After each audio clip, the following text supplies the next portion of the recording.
네, 뭐 송영길 전 대표 얘기 나온 김에요.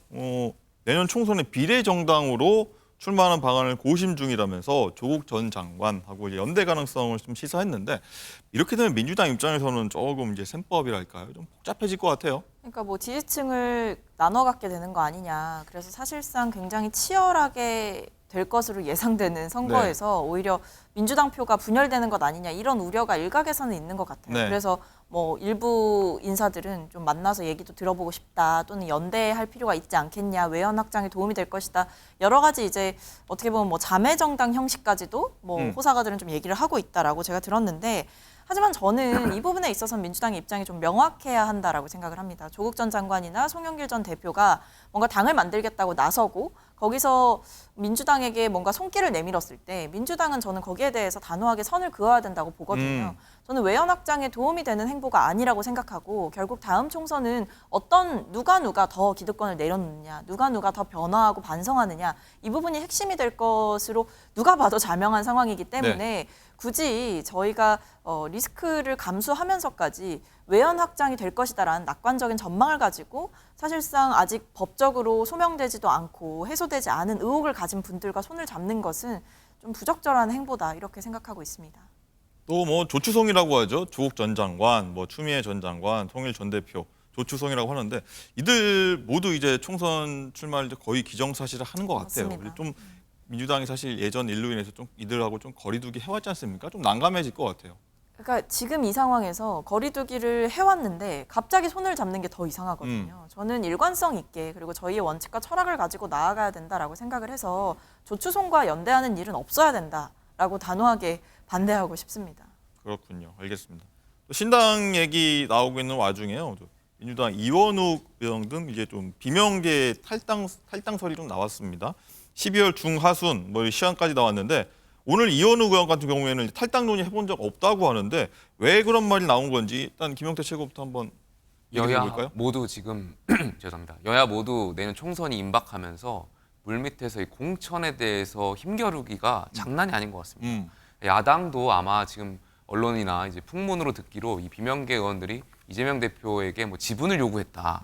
그렇지 않으면 탈당을 하겠다. 뭐 이런 풍문들이 계속 돌고 있는 것은 분명히 그 안에서 야당 상황도 굉장히 복잡한 상황이고 또 실제로 그런 일들이 오고 갔지 않았을까에 대한 국민적인 어떤 의구심이 드는 상황인 것 같습니다.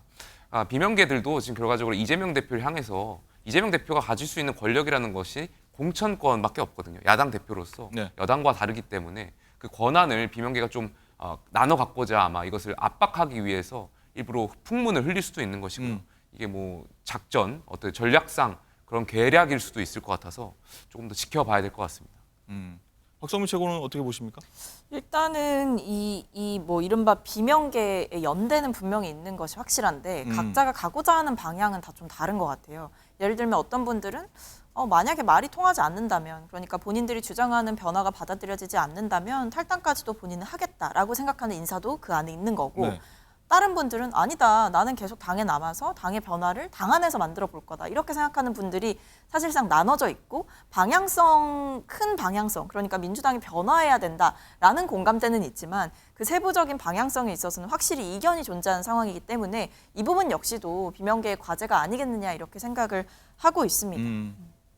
신당 얘기 나온 김에요. 이 여권의 신당 얘기도 있습니다. 국민의힘 이준석 전 대표의 신당 창당 얘기인데 이준석과 천하용인 뭐 회동이 최근에 있었고요. 이 좀 당사자 아니겠습니까? 천하용인의 당사자이신데 근데 창당이 조금 약간 부정적인 시각을 개인적으로 갖고 계신 걸로 들었는데 어떤가요? 저는 일단 개인적으로 제 입장에서는 일단 책임 윤리적인 관점에서 저희가 그래도 지도부였고 윤석열 대통령을 저희가 함께 당선되기 위해서 같이 노력했고 윤석열 대통령이 국민들께 비판받는 지점이 있다면 같이 당인으로서 책임지는 게 그것이 책임 윤리적인 관점에서 맞는 것이다라는 명분을 갖고 있었는데 이제 이전 대표를 만나가지고 제가 설득하려고 했습니다. 사실 창당을 하는 것은 이러이러한 논리 때문에 맞지 않지 않겠냐 했는데 워낙 이전 대표에 대한 또 창당에 대한 의지가 강하고 그러다 보니까 그렇다면 또 그 논리도 또 맞는 것 같아서 결국에는 정치라는 것이 국민을 바라봐야 하고 지금과 같이 대통령실과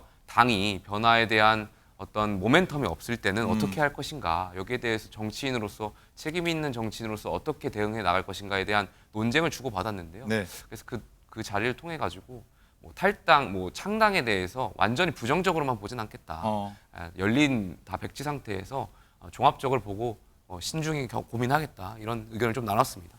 일단 뭐 이런 이전 대표 행보가 일단 몸값 키우기 아니냐, 뭐 비례정당 아니면 뭐 무소속 연대로 갈 가능성이 있는 거 아니냐, 뭐 이렇게 했는데 일단 직접 얘기 들어보고 논쟁도 벌여본 입장에서 좀 어떻게 보세요? 비례정당으로 가려고 하는 것 아니냐라는 일각의 그런 추측은 아닌 것 같습니다. 왜냐하면 이전 대표가 지역구 출마를 굉장히 강하게 희망하고 있고 또 요구가 있다면 어떻게 보면 보수 정당의 지역적인 굉장히 중요한 지역인 영남에서 출마하려고 하는 의지가 굉장히 강했기 때문에 비례정당을 추측하는 것은 섣부를 것 같아요. 또 연동형 비례대표제가 어떻게 될지 모르는 상황에서 변수가 많기 때문에 비례정당만큼은 아닌 것 같고요. 분명히 어떤 수권 정당으로서의 전국 정당으로서의 또 영남권에서 보수 정당의 혁신 경쟁을 가지고 하겠다는 이전 대표의 의지가 좀 강했던 것으로 저는 파악했습니다. 그런 영남권이라면 대구에서 지역구로 출마하겠다는 그런 의지로 봐야 될까요? 대구 지역을 좀 염두에 두고 있었던 것 같습니다. 알겠습니다.